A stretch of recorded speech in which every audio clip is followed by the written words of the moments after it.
Welcome back. Here watching Today in New York. We have a live look at the 9/11 Memorial, and Pat, from our vantage point, as sun rises across lower Manhattan here, starting to hear sort of the bagpipes pick up some of the rehearsals for the ceremonies you'll be hearing, seeing some motorcades, sort of the scene of the day already unfolding here where we are in Manhattan. Such a somber morning, but it is always just so uplifting to see how many people come together. And over the years, I think a lot of families have determined that they would honor this day away from here in Ground Zero. I've spoken to several of them who said that they would rather observe a quiet ceremony amongst themselves rather than, just to come here. But wherever folks are gathering today, the weather will be important. So let's get to Rafael Miranda for a first look. Raph. And we're looking good all weekend, Pat and Gus. We're looking at lots of sunshine today.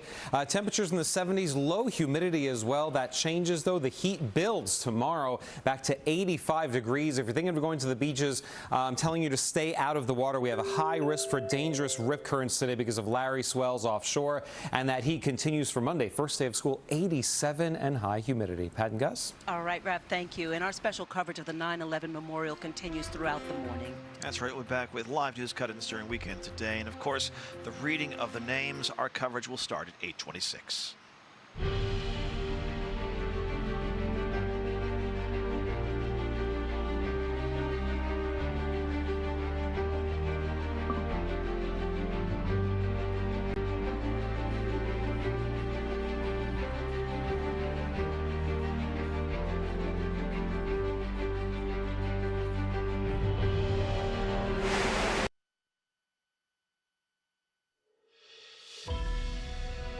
Good morning. 20 years later, America pauses to remember and reflect 2 decades after 9/11, a day that changed the nation and the world.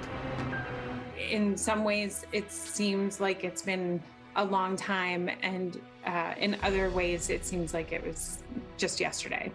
The worst terror attack in U.S. history, nearly 3,000 people killed in New York, in Shanksville, Pennsylvania, and at the Pentagon.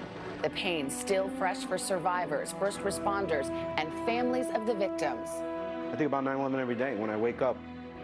The legacy of the attacks and the toll of the resulting wars still being written, with lessons from the day's remarkable stories of heroes, hope, and resilience resonating now just as loudly. These were my buildings, my firefighters, and this city I love. This morning, tens of millions coming together, united by grief and the healing power of time, at tributes, events, and ceremonies from coast to coast to mark a day we will never forget. America remembers today, Saturday, September 11th, 2021. From NBC News, this is a special edition of Today, America Remembers, 20 years later, with Savannah Guthrie and Hoda Kotb, live from the World Trade Center. And good morning, everybody. Welcome to a special edition of Today on this Saturday morning. It's Day of Remembrance, beginning here at the site of the World Trade Center and across the country, right here, Hoda, where you and I are. We are on hallowed ground. We're in the shadow of where those Twin Towers once stood 20 years ago. Just thinking anybody watching this is probably remembering exactly where they were, exactly who they were with, because the thing about that day was it was personal. Whether you lost somebody or not, it was personal. And I think we're going to visit with people who did lose loved ones, and the rest of us who are suffering. It's written in our hearts, and these stories will be told this morning, and there'll be stories of hope and resilience as well. And we're going to have many tributes today. They're going to be held. A sunrise unfurling of the large American flag at the Pentagon alongside of the building where Flight 77 struck. That already happened this morning. And now let's quickly walk you through how this day is expected to unfold. The President and First Lady will pay their respects at all 3 memorials, starting here in Lower Manhattan with a visit to the 9/11 Museum. Yeah, the ceremony here is set to start at 8:40 Eastern.